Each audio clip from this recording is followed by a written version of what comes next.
Good morning students. गत थर आम तुम क्लास 6 संस्कृत चैप्टर 20 पढ़ी सारी तार एक्सरसाइज करते। वर्तमान चलो एकविंश पाठ चैप्टर 21 को आम पढ़ा आउ यार एक्सरसाइज करवा। तेबे पाठर नाम है बासर। बासर माने कौन? बार है जो रविवार सोमवार अच्छी ना सहीटा। तो देखा संस्कृत में कौन कहे रविवासर। आम ओडिया मध्य रविवार कहू, संस्कृत में रविवासर टिके टिके फरक रोचे।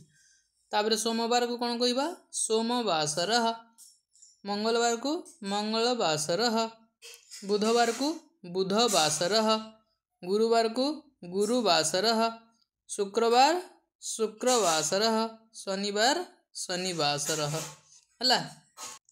तापर देख अद्य सोमवासर आज सोमवार, स्वः मंगलवासर आसंता काली मंगलवार, परस्वः बुधवासर परस्वः माने ता परदिन बुधवार एठी देइछि मीनिंग माने भी है। परस्वः माने ता परदिन, प्रपरस्वः माने अपरदिन, ह्यः गतकाली, परह्य ता पूर्वदिन, प्रपरह्य तहि पूर्वदिन है। तो परस्वः बुधवासर ता परदिन बुधवार, प्रपरस्वः गुरुवासर अपरदिन गुरुवार।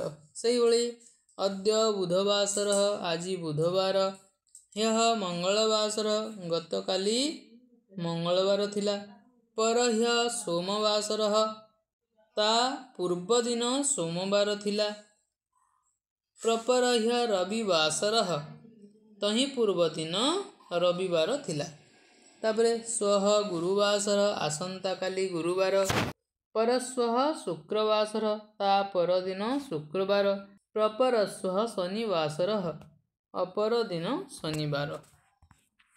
तापरे अद्य शुक्रवासर आज शुक्रवार, ह्यः गुरुवासर गतकाली गुरुवार थिला, परह्य बुधवासर, परह्य माने कौन? परह्य माने हला ता पूर्वदिन बुधवार थिला, प्रपरह्य मंगलवासर तहि पूर्वदिन मंगलवार थिला है। तो वर्तमान आम अभ्यास कार्य को करनेबा। देख एठारे एठी तो देइछि अद्य, तापरे स्वः, तापरे परस्वः, तापरे प्रपरस्वः, तापरे से भली एपटे मध्य देइछि प्रपरह्य, परह्य, ह्यः, अद्य एमिति देइछि है। तो देख एठी आमे करिबा अद्य गुरुवासर आज गुरुवार, स्वः डैश वासर आज यदि गुरुवार, स्वः आसंता काली क्यों बार हबो शुक्रवार, तो लिखिबा स्वः शुक्रवासर आसीत है। एटा तुमे देवनागरी लिपि माने ये बोली हिंदी अक्षर लिखि पार, नहेले संपूर्ण ओडिया है। अद्य गुरुवासर स्वः शुक्रवासर एमिति ओडिया रे मध्य लिखि पारिबो है। तापरे परस्वः डैश वासर, परस्वः शनिवासर, प्रपरस्वः डैश वासर, प्रपरस्वः अपरदिन क्यों बार रविवासर है। एटा गुरुवासर आज गुरुवार, स्वः शुक्रवासर, परस्वः शनिवासर, प्रपरस्वः रविवासर ओके। तापरे 2 नंबर ह्यः रविवासर गतकाली रविवार थिला, डैश सोमवासर गतकाली जदि रविवार थिला आज सोमवार हेबो, तो अद्य हिजो एठी है अद्य सोमवासर।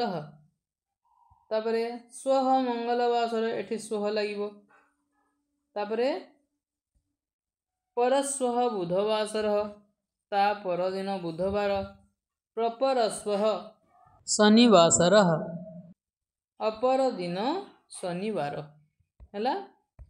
तापरे नेक्स्ट अद्य शुक्रवासर आज शुक्रवार, डैश गुरुवासर आज यदि शुक्रवार गतकाली गुरुवार थिला, तो लिखिबो ह्यः गुरुवासर, परह्य डैश परह्य बुधवासर, डैश मंगलवासर ता पूर्वदिन जदि बुधवार थिला, तहि पूर्वदिन कौन हम प्रपरह्य मंगलवासर, स्वह डैश आसंता काली कौन अद्य शुक्रवासर जानिछु आमे आज जदि शुक्रवार स्वह आसंता काली शनिवासर परस्वह ता परदिन क्यों बार हम रविवासर है 1 नंबर हो रविवासर गमलारे मध्य देछि देखो वासर रविवासर सोमवासर तापरे मंगलवासर बुधवासर गुरुवासर शुक्रवासर है। तो पिला माने ए थिला तुम क्लास 6 संस्कृत रो चैप्टर 21 रो क्वेश्चन आंसर। तो आसंता थर को तुम चैप्टर 22 को अध्ययन करिबा। Thank you.